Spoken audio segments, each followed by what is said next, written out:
Infinity, selamat datang di podcast himpunan mahasiswa jurusan Teknik Informatika Universitas Pendidikan Ganesha. Kembali lagi bersama saya Tiara, akan membawakan segmen WIB Waktu Infinity Berbincang pada episode kali ini. Sebelumnya, Deva udah ngasih tahu kalian nih, di episode kemarin itu kita juga bahas segmen WIB Waktu Infinity Berbincang dengan salah satu narasumber kita sebagai koordinator program studi Sistem Informasi, yaitu Bapak Ardi. Kali ini kita juga akan membahas sama terkait program studi yang ada di Universitas Pendidikan Ganesha, khususnya di jurusan Teknik Informatika. Bisa tuh kalian cek di kolom komentar yang ada di YouTube. Kali ini Tiara akan membahas program studi Pendidikan Teknik Informatika atau yang biasa disebut juga PTI dengan salah satu narasumber saya, yaitu koordinator dari program studi PTI, yaitu Bapak Saindra. Oke, langsung saja kita sapa. Halo Bapak. Halo.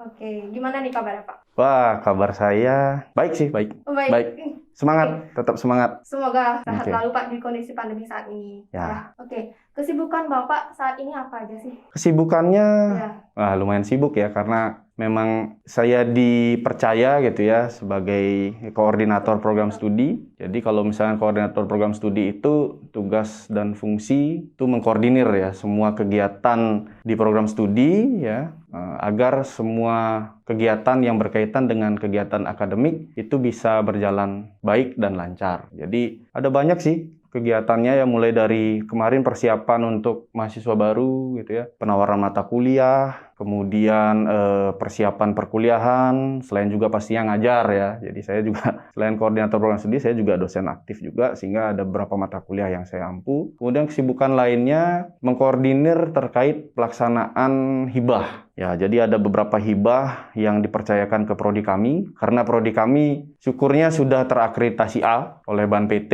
sehingga pemerintah itu percaya pada kami untuk bisa melaksanakan beberapa kegiatan dari pemerintah, terutama yang sedang gencar-gencarnya dilakukan oleh pemerintah, yaitu Merdeka Belajar Kampus Merdeka. Jadi ada beberapa hibah ya, jadi hibah yang bergengsi seperti PKKM, bukan PPKM ya, PKKM, jadi Program Kompetisi Kampus Merdeka. Kemudian ada hibah inovasi pembelajaran digital. Nah, jadi saya di sini selaku koordinator program studi yang mengkoordinir itu agar bisa terlaksana dengan baik. Nah, jadi lumayan tuh, Senin sampai Minggu, mulai pagi sampai malam gitu. Jadi ya kebanyakan meeting, kemudian koordinasi. Karena di sini kebanyakannya koordinasinya itu ke luar universitas, ke mitra. Jadi ke mitra di luar universitas, seperti misalkan Universitas Semarang, UNES, Jogja, UPN, kemudian ada Bengkulu, UNIB, kemudian ada UNY Yogyakarta. Ya karena pandemi ini lebih agak mudah, karena kan kita koordinasinya hanya secara online Pak ya? Online, betul. Ya, jadi lebih mudah sih, cuma lebih menyita banyak waktu.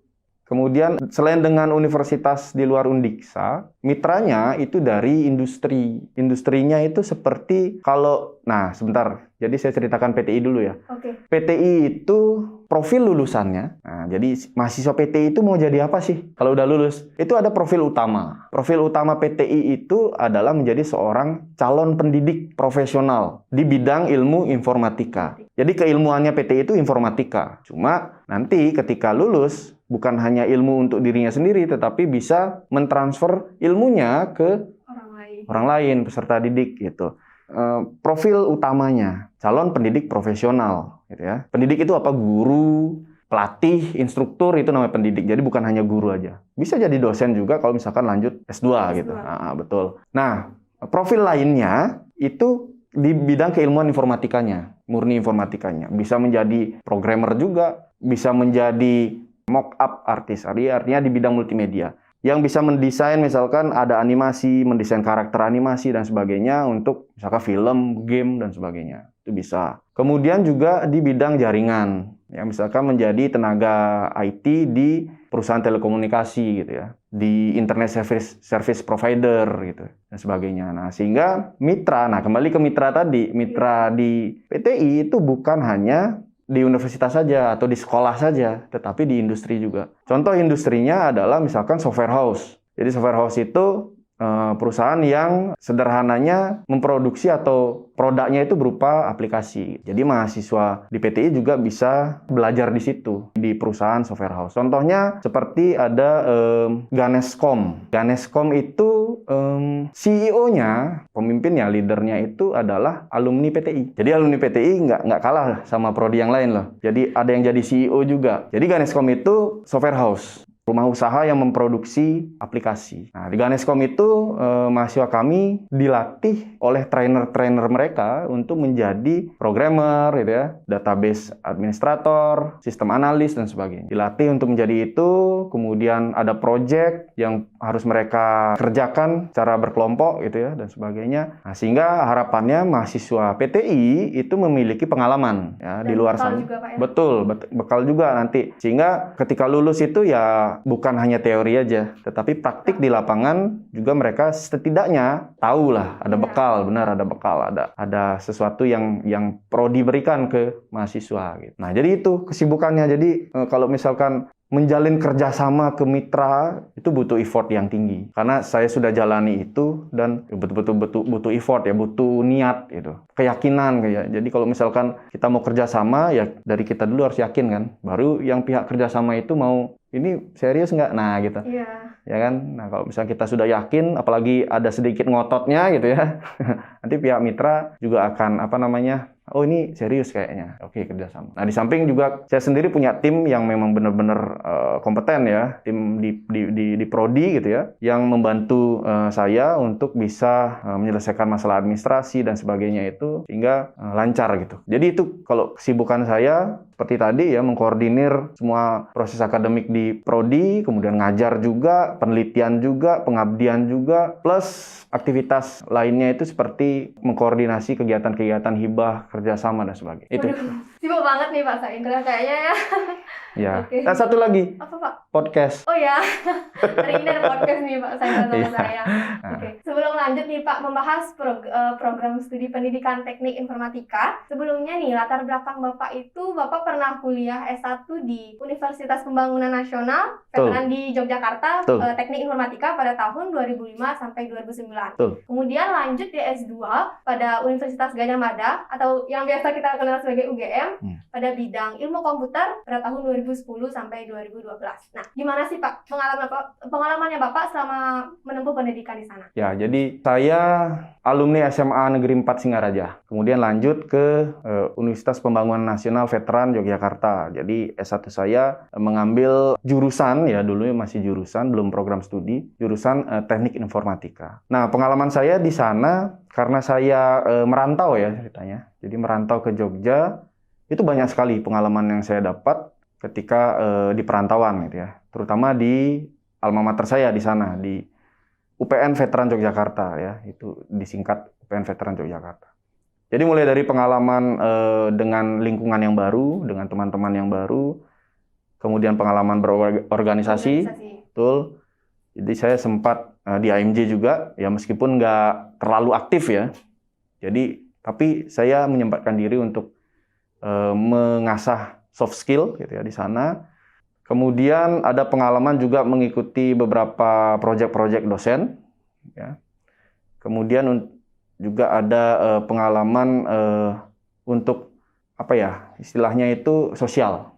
Nah, jadi sosial. Jadi dulu itu gini, waktu di Jogja itu 2006 kalau nggak salah itu ada gunung meletus, Merapi. Gunung Merapi itu meletus. Mungkin kamu masih SD ya? Masih SD, Pak. Masih SD, oke. 2006 itu ya, jadi Gunung Merapi. Jadi teman-teman itu pada pulang, ya kan? Tapi Bapak? Nah, saya stay di sana. Saya stay di sana pertama karena saya melihat kondisi di sana itu benar-benar butuh tenaga gitu. Nah, sehingga saya di sana menyempatkan diri untuk membantu di awal-awal karena di awal yang memang karena saya di sana gitu ya, dan saya melihat juga. Nah, saya membantu di awal, ya nggak terlalu gini sih membantunya, cuma ikut ngangkut barang gitu ya, istilahnya itu ya. Relawan gitu. Relawan, iya. betul. Jadi logistik, nah jadi untuk ngatur logistik dan sebagainya. Tapi ketika sudah agak kondusif itu saya pulang gitu, balik. Karena keluarga juga khawatir kan, ini kalau nggak pulang-pulang ini ada apa dan sebagainya. Nah, jadi Oke Pak, lanjut nih ke topik pembahasan kita kali ini tentang program studi pendidikan teknik informatika. Nah, menurut Bapak gimana sih gambaran dari program studi tersebut Pak? Bisa dikasih tahu nih ke Sobat Infinity. Oke. Jadi seperti tadi ya, jadi PTI itu mencetak calon pendidik gitu ya. Kemudian di PTI itu juga ada namanya pendidikan ya, pendidikan teknik informatika, berarti ada kita belajar di sisi pedagoginya. Pedagogi itu di sisi kependidikannya. How to teach. Jadi bagaimana cara mengajarkan ya, mentransfer knowledge terkait ilmu informatika. Sehingga kalau misalkan adik-adik dari ilmu komputer, teknik informatika murni gitu ya, sistem informasi, itu pasti ada ilmunya kan, ilmu informatikanya gitu ya, dan sebagainya. Nah, itu yang berusaha mahasiswa-mahasiswa di PTI itu selain dia belajar, dia juga bisa melakukan transfer knowledge ke calon pendidiknya, ya, calon siswanya, ya, calon muridnya dan sebagainya gitu. Nah, maka dari itu ada mata kuliah yang memang khusus untuk kependidikan, how to teach-nya, bagaimana menyiapkan perangkat pembelajaran dan sebagainya. Dan gelarnya juga sarjana pendidikan, ya. Sarjana pendidikan. Jadi sarjana pendidikan di bidang teknik informatika. Nah, kemudian nanti disalurkan kemana? Lulusan-lulusan PTI. Nah, penyalurannya atau stakeholder-nya atau misalkan yang mempekerjakan mereka itu adalah sebagian besar pastinya di lembaga pendidikan formal. Ya, seperti SMP, SMA, terus SMK. Nah, paling utama itu targetnya SMK. Betul.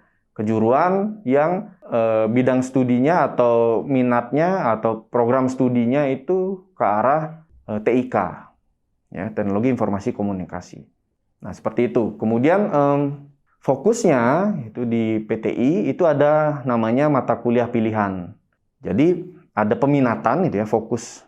Jadi mahasiswa itu di semester 7 itu di semester 6 ya, semester 6, semester 7 itu diminta untuk memilih fokusnya lagi ya di ilmu informatika. Ada 4 fokus. Fokus peminatan yaitu pertama teknik komputer dan jaringan, TKJ, kemudian ada peminatan multimedia, kemudian ada peminatan rekayasa perangkat lunak, kemudian ada peminatan sistem cerdas. Itu khusus semester 6, Pak? Betul, semester atas ya, semester 6. Yaitu kiblat kami itu ke SMK. Memang ke SMK karena kami di bawah Fakultas Teknik Kejuruan kan, vokasi.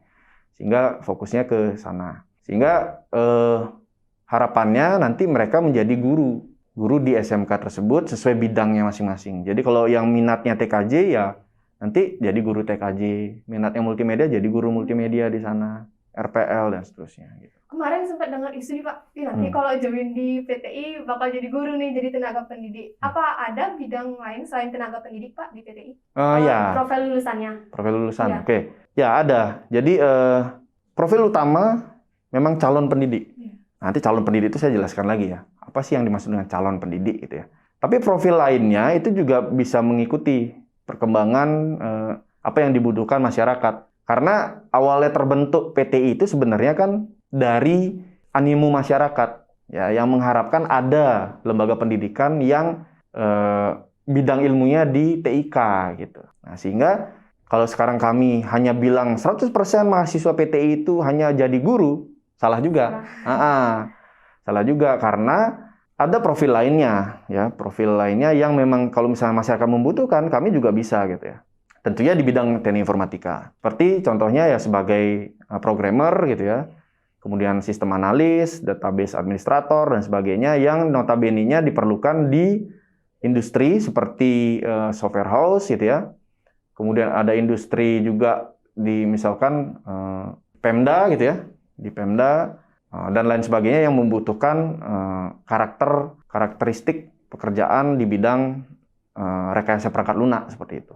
Kemudian juga kalau di perusahaan telekomunikasi ya, itu juga mahasiswa PTI juga ada beberapa bekerja di perusahaan tersebut sebagai tenaga IT. Jadi di bidang jaringan dan telekomunikasi. Karena mata kuliah kami juga ada peminatan di bidang jaringan gitu. Berarti nanti pada program studi pendidikan teknik informatika ini mendapatkan 2 sertifikasi Pak ya? Yang tenaga pendidik dan murni. Benar Pak? Nah kalau itu bisa saya jelaskan. Jadi ketika nanti tamat ya lulus itu ya dapat gelar kesarjanaan sarjana pendidikan ya. sertifikasi itu menjadi opsional bagi mahasiswa. Opsional karena ya mudah-mudahan nanti bisa diakomodir oleh lembaga. Artinya kita kan nggak bisa, sertifikasi itu kan butuh biaya. Sementara kami ngambil biayanya itu misalkan dari hibah-hibah, jadi bantuan pemerintah. Nah, sementara kami tidak boleh lagi memungut uang dari kalian kan, karena kalian sistemnya UKT kan. Nah, mudah-mudahan nanti lembaga bisa mensupport agar UKT itu include untuk sertifikasi. Sehingga kalian ketika tamat itu sudah memiliki ijazah formalnya, kemudian kalian memiliki sertifikasi kompetensi. Ya, di bidang murni, ya. Jadi misalnya sertifikasi jaringan, sertifikasi pemrograman, sertifikasi multimedia, dan sebagainya. Sehingga kalian lebih siap nanti lebih siap ya ketika nanti di dunia kerja. Gitu. Khusus untuk anak SMA dan SMK yang mau join ke program studi PT ini, apa aja sih Pak? Mungkin untuk bekalnya mereka gitu. Apa aja perlu disiapkan itu sebelum join ke PTI gitu. Ya. Nah, jadi kalau misalkan adik-adik SMA yang punya minat ya, ingin menjadi calon pendidik, passionnya itu ada bibit-bibit untuk menjadi calon pendidik, instruktur, pelatih gitu ya, di bidang teknik informatika, ya, itu bisa join di prodi kami ya. Jadi dengan cara mengakses website kami di pti.undiksa.ac.id. Nah, di situ lengkap ya. Jadi ada profil prodinya seperti yang tadi saya sampaikan, kemudian ada prestasi mahasiswa di sana, kemudian lulusannya, kemudian ada berita-berita terkait prodi PTI. Nah, di samping itu kalau misalkan ada passion di bidang ilmu informatika seperti ingin jadi programming, kemudian ingin menjadi mock-up artis gitu ya, animator, kemudian ingin menjadi teknisi jaringan juga di perusahaan telekomunikasi, juga tidak ada salahnya join di prodi pendidikan teknik informatika. Bisa dicek dulu di websitenya sebelum join. Oke. Kemarin Pak dengan Pak Adwi sempat membahas tentang fasilitas di program studi sistem informasi. Nah, khusus di program studi pendidikan teknik informatika ini apa aja sih Pak fasilitas yang ditawarkan? Oke. Nah, fasilitasnya yang standar di universitas ya. Jadi seperti perpustakaan, tempat olahraga ya. Kemudian ada ruang hijau, ruang berdiskusi. Kemudian kalau khusus di PTI, itu kami memiliki satu lab yang unik. Namanya Laboratory of Cultural Informatics. Khusus untuk apa itu Pak ya? Ya, jadi kalau lab itu kita singkat itu LCI. Jadi itu adalah laboratorium di mana produknya itu semua produk yang berkaitan, yang ada basis teknologinya, tetapi ada culture-nya, ada budayanya di situ juga. Contohnya, kami ada produk ya seperti game. Game yang dimana notabene-nya itulah game permainan tradisional, ya. Permainan tradisional, kemudian game-game yang ada cerita rakyatnya juga, ya, terutama Bali, gitu ya. Bali kan kebudayaannya sangat kaya ya. Iya, sangat kental. Nah, jadi kami punya visi untuk melestarikan itu berbasis teknologi. Nah, kemudian ada juga proyek dari dosen seperti aplikasi lontar, gitu ya. Kemudian ada proyek multimedia lainnya seperti tadi game, kemudian ada film, animasi 2 dimensi, 3 dimensi, kemudian ada VR ya, virtual reality, augmented reality gitu ya, mulai dari AR book, kemudian dokumentasi atau digitalisasi bangunan pura gitu. Sehingga gambarannya seperti ini. Jadi produk kami itu ada salah satu produk kami di mana kami berhasil mendigitalisasi bangunan seperti pura. Nah, itu nanti turis atau tourism atau misalkan yang belum mengetahui tentang kebudayaan Bali itu bisa mengakses produk tersebut ya menggunakan peralatan yang namanya VR gitu ya. Jadi dari situ mereka bisa melihat misalkan Pura Kertekawat itu misalkan seperti apa sih? Nah, itu bisa dilihat dari situ dan sebagainya. Kemudian beberapa film dokumenter juga kami sempat buat karena kami memiliki konsentrasi di bidang multimedia juga, ya. Sehingga ada produk-produk tersebut. Nah, itu dibuatnya di laboratorium tersebut. Fasilitasnya ada banyak ya. Jadi kami punya beberapa komputer render, mana itu memang khusus untuk melakukan rendering ya, objek 3D, objek 2 dimensi, kemudian video dan sebagainya. Jadi komputer yang mumpuni untuk melakukan rendering. Kemudian ada beberapa komputer juga yang spesifikasinya lebih rendah ya untuk perkuliahan. Nah, di samping itu peralatan seperti kamera gitu ya, kemudian ada VR juga, ada beberapa VR kami punya dan sebagainya dalam rangka ya, membuat produk berbasis budaya tersebut. Khusus untuk budaya atau bagaimana, Pak? Ya, jadi kami tekankan ke mahasiswa objeknya harus budaya. Jadi ketika misalkan mau buat film, membuat game, itu harus berbasis budaya. Tapi budaya bukan budaya Bali aja ya, karena kita di Indonesia multikultur gitu ya, jadi kita beragam banget. Nah, itu menjadi pemikiran kami kenapa itu tidak kita jadikan sebagai objek gitu. Sehingga tidak akan habis idenya, ide kreatifnya untuk bisa mendokumentasikan, mendigitalisasi semua kebudayaan yang ada di Indonesia gitu. Kemudian bagaimana sih cara untuk memasarkan produk tersebut, Pak, agar dikenal oleh banyak orang? Oke. Kami punya channel YouTube ya. Nah, jadi PTI Undiksa gitu ya. Bisa jadi di-subscribe ya. Nah, betul, subscribe ya. Harus dong, wajib. Betul. Nah, kami juga punya Instagram, kami juga punya Facebook ya. Nah, jadi kami mendistribusikannya melalui media-media digital tersebut. Tetapi kami tidak mendistribusikan semuanya. Karena kami harus menghakikan dulu. Jadi hak kekayaan intelektual ya, hak atas kekayaan intelektual kami harus proses itu dulu baru kami bisa distribusikan. Karena kami tidak mau ada kejadian-kejadian yang kami tidak inginkan terjadi di luar sana. Karena kita kan mainnya di digital ya. Digital itu keuntungannya distribusinya bisa gampang. Ya, semakin gampang distribusinya sampai kemungkinan distribusi itu dilakukan oleh orang yang tidak bertanggung jawab, kan seperti itu dampaknya. Sehingga kami harus handle itu dulu. Jadi kami harus hakikan, jadi kami copyright, siapkan sertifikat copyright dulu. Jadi ada beberapa yang sudah copyright, misalkan seperti film dokumenter Kain Tenun Rangrang gitu misalkan. Nah, itu kemarin ada dinas, kalau nggak salah dinas pemerintahan di Gianyar kalau nggak salah, itu meminta jadi produk kami untuk dijadikan koleksi mereka, sehingga kami harus urus dulu hakinya, baru kami siap distribusikan di media-media yang tadi kami sebutkan. Secara tidak langsung dengan cara seperti itu bisa memperkenalkan lebih lanjut lagi terkait program studi PTI, Pak, ya, dengan pemerintah dan dunia lain. Kalau di PTI itu ada ini loh gitu. Betul ya. Jadi itu cuma kami nggak mau terlalu masif juga ya, karena tadi itu jadi ada beberapa memang yang harus kita ada payung hukumnya dulu baru kami distribusikan. Dan visi kami juga seperti tadi ya, jadi memperkenalkan budaya juga sih sebenarnya visi kami. Jadi kebudayaan Bali khususnya dan Indonesia pada umumnya ke mata dunia. Jadi itu sih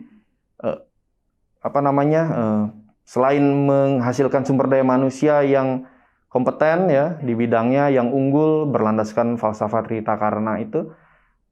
Selain itu kami juga memiliki misi-misi ya untuk penelitian, pengabdian dan sebagainya yang sebisa mungkin unggul. Unggul itu artinya kami paling terdepan gitu ya. Oleh karena itu kami harus punya karakteristik sendiri yang dimana itu budaya Bali, budaya Indonesia yang kami ambil sebagai objek ya untuk tujuan prodi tersebut. Membahas mahasiswa nih, Pak, ada nggak mahasiswa yang berkesan gitu menurut Bapak dari segi prestasinya gitu? Kemudian prestasi apa saja sih yang sudah diraih oleh prodi PTI saat ini? Oke.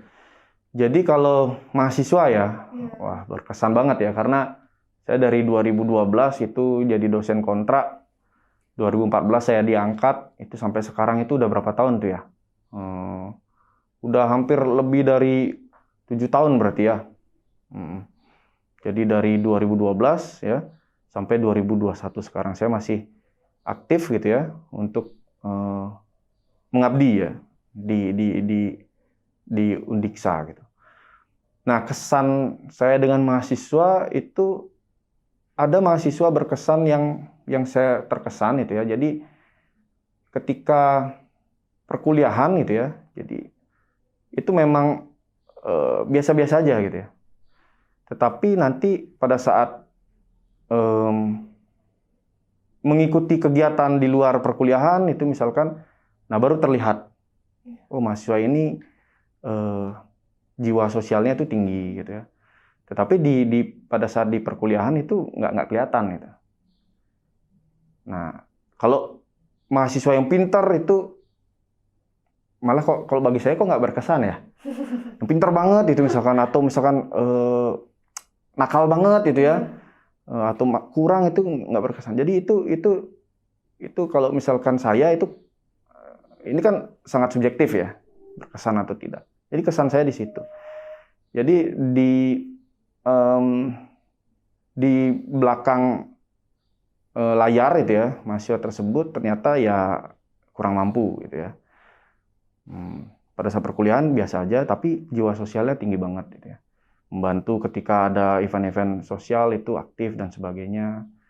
Dan sekarang sudah memiliki usaha sendiri. Nah, itu jadi perjuangannya itu yang membuat saya berkesan gitu ya.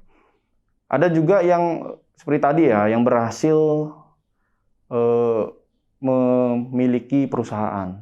Nah, itu saya rasa effort mereka itu untuk sukses itu sangat tinggi. Artinya lebih ke soft skill yang saya berkesannya gitu ya. Iya. Bukan di bagaimana kemampuan mereka. Ya, bukan di sananya. Karena kalau saya pikir itu sudah kewajiban mereka untuk menuntut ilmu sehingga intelijensi mereka harusnya lebih tinggi kan, meningkat. Tapi saya bukan ke sana gini karena itu memang sudah kalau mau ke universitas ya udah memang udah kayak gitu kan. Ada yang pintar, ada yang kurang dan sebagainya. Tapi nah soft skill ini yang menjadi sesuatu yang yang berbeda kalau di mata saya gitu. Selain sudah tak lulus tepat waktu gitu ya, tapi kiprahnya di belakang layar untuk kegiatan sosial itu sangat tinggi. Kemudian di akhir juga bisa terbilang sukses karena sudah punya usaha sendiri ya, sudah bisa menghidupi, sekarang sudah berkeluarga ya, jadi sudah menghidupi keluarganya dan sebagainya. Artinya berkesan itu. Karena kenapa? Karena berkesannya gini, ketika saya menjadi koordinator program studi, menghubungi mahasiswa, bukan mahasiswa lagi ya, alumni yang memang dari dari soft skill-nya udah bagus, itu menghubungi ketika ada event terkait ke alumni itu mudah gitu. Karena kecenderungan kecenderungan ya, bukan semuanya. Kalau misalkan mahasiswa yang hanya ngejar IP tinggi, terus bahkan yang tidak peduli gitu ya, bukan banyak ya yang apatis sifatnya itu ketika jadi alumni, wah susah dihubungi karena kami kan bukan perlu pada saat jadi mahasiswa aja. Ketika jadi alumni kami juga sangat perlu mereka. Contohnya pada saat kerjasama tadi kan. Iya. Nah, jadi kalau misalkan mahasiswanya soft skill-nya bagus, care banget dengan prodi, merasa prodi itu adalah memberikan kontribusi meskipun sedikit ya ke kehidupannya mereka. Nah, itu ketika kami panggil gitu ya, tolong dong, prodi ada akreditasi gitu misalkan. Nah, langsung mereka mendukung gitu. Ya. Nah, makanya kesan saya di situ.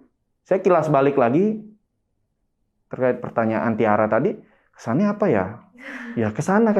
Ketika mahasiswa sudah menjadi alumni, sudah sukses, tapi masih ingin berkontribusi. Betul. Nah, itu yang memang buat saya, waduh ini panutan di masyarakat loh ya. Nah, seperti itu. Kemudian selain itu prestasi apa saja? Oh ya, prestasi prodi ya. Prestasi paling tinggi ya kemarin ketika kami berhasil memperoleh akreditasi A. Ya, akreditasi A itu ya bergengsi ya. Jadi artinya kami bisa menunjukkan bahwa prodi kami itu memang berkualitas, terstandarisasi gitu ya. Dan A itu yang kalau misalnya kita lihat ya ada di atas nilai akreditasinya gitu ya. Itu kalau misalkan sebelum-sebelumnya kami berhasil ya menghasilkan sumber daya manusia yang memang diperlukan di masyarakat. Saya sebagai dosen itu ya, jadi ada tugas tambahan misalkan sebagai penguji UKK, uji kompetensi keahlian di SMK. Itu SMK manapun di Bali terutama ya, apalagi di Buleleng, itu pasti ada alumni.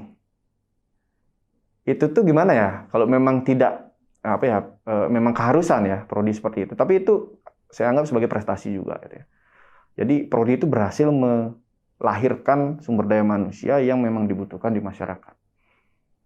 Nah, prestasi seperti itu. Selain juga hibah-hibah bergengsi juga kami berhasil mendapatkannya karena itu kompetisi gitu. Jadi kami berkompetisi dengan prodi atau program studi di seluruh Indonesia. Nah, tapi pemerintah percaya ke kami ya, dengan usaha kami, nah, sehingga ada beberapa hibah yang kami menangkan. Gitu. Itu kalau di masa saya bertugas ya. Kalau yang sebelum-sebelumnya tuh saya yakin banyak sekali prestasi dari prodi yang dimana lebih banyaknya itu dihasilkan oleh mahasiswa sih. Prestasi-prestasi prodi oleh mahasiswa. Jadi kalau di ruangan prodi kami itu ada dinding khusus ya untuk memajang beberapa prestasi prodi yang memang sebagian besar itu diterima atau dilakukan oleh mahasiswa. Jadi kontribusi dari mahasiswa. Secara tidak langsung pajangan-pajangan itu untuk menyemangati mahasiswa lain, Pak ya? Betul, ya. Oke, yang terakhir nih Pak, saran dan kata-kata penyemangat untuk yang lagi nonton nih, khusus mahasiswa di jurusan Teknik Informatika. Oke, kalau penyemangat ya, Bapaknya bingung ya? Apa ya? Ya yang sering saya katakan ketika bertemu mahasiswa baru sih. Jadi saya berusaha konsisten ya. Jadi ketika ketemu mahasiswa baru, itu yang saya suka ya meskipun pandemi kemarin itu ya, apalagi tidak pandemi bertemu langsung, itu yang saya suka semangat mereka. Jadi kata-kata semangat. Harus semangat gitu loh. Iya. Meskipun pandemi harus semangat. Kenapa? Filosofi semangat itu gini. Kalau bagi saya ya, semangat itu adalah bahan bakar. Ya. Bahan bakar. Maksudnya gimana tuh Pak? Nah, gini. Kalian ketika mahasiswa, kalian kan harus menghabiskan waktu kira-kira 4 tahun lah, ya, untuk pendidikan di sini kan ya. Jadi untuk istilahnya, kalian mengikuti pendidikan di sini, itu ya, menimba ilmu di Undiksa dan sebagainya. Jadi kalian ada 4 tahun waktu kalian untuk melakukan itu. Selama 4 tahun itu, kalian harus butuh yang namanya bahan bakar. Ya, jadi bayangkan perjalanan itu kalian tempuh dalam waktu 4 tahun sampai menemukan tujuan. Ya kan? Tujuan kalian kan ingin menjadi seorang sarjana. Ya kan? Namanya perjalanan, butuh bahan bakar kan. Nah, kalau bahan bakarnya, kalau di perjalanan yang konvensional itu bensin kan ini. Iya. Kalau kalian itu adalah semangat. Bener banget. Nah, semangat. Oleh karena itu, jangan sampai bahan bakar kalian habis di tengah jalan. Betul. Iya kan? Iya, benar-benar Pak. Jadi tidak banyak kan tidak sedikit kan yang bahan bakarnya habis di tengah jalan. Karena apa? Karena kurang bisa memaintain bahan bakarnya. Kenapa mahasiswa baru itu saya suka? Karena semangatnya tinggi banget. Ya kan? Mereka semangat ospeknya kan. Apa sih namanya di OKK ya? OKK-nya itu semangat. Di awal semangat itu saya suka itu. Ya. Bahan bakarnya full. Kenapa? Ya mungkin karena ketemu teman baru, lingkungan baru, kan semangat kan, full bahan bakarnya. Nah, tapi ketika di perjalanan ada tugas dari dosen kan? Aduh, udah mulai khawatir dulu. Nah, itu udah tanjakan tuh. Berarti tanjakan harus digas dong. Iya. Ya kan? Digas tuh tanjakan. Kalau digas itu berarti bahan bakarnya udah makin berkurang. Nah, itu yang harus di-maintain. Jangan sampai ngegasnya itu terlalu keras, ya kan? Nah, nanti bahan bakarnya habis di tengah jalan seperti kata Tiara tadi. Di-maintain bahan bakarnya, di-maintain semangatnya agar bisa sampai tujuan dengan bahan bakar yang cukup. Itu. Jadi kalau kata semangat apa? Semangat. Semangat, iya. Semangat, bener, iya, kata semangat. Oke, sahabat Infinity, nggak kerasa nih, seru banget berbincang dengan Pak Saindra, selaku Koop Prodi dari Prodi Pendidikan Teknik Informatika. Nah, buat kalian yang nonton di YouTube, HMJ Teknik Informatika, jangan lupa di-subscribe. Dan buat kalian juga yang nonton di IG-nya, jangan lupa di-follow IG kami di hmj_ti.undiksa. Nah, jangan lupa juga untuk nonton di Spotify. Nah, Pak, kita ada jargon nih, Pak. Kalau saya bilang TI, go teknologi. Oke. Oke, siap? Ya. 1, 2, 3, TI, Go teknologi. Oke, saya Tiara pamit undur diri. Sampai jumpa di episode selanjutnya. Bye.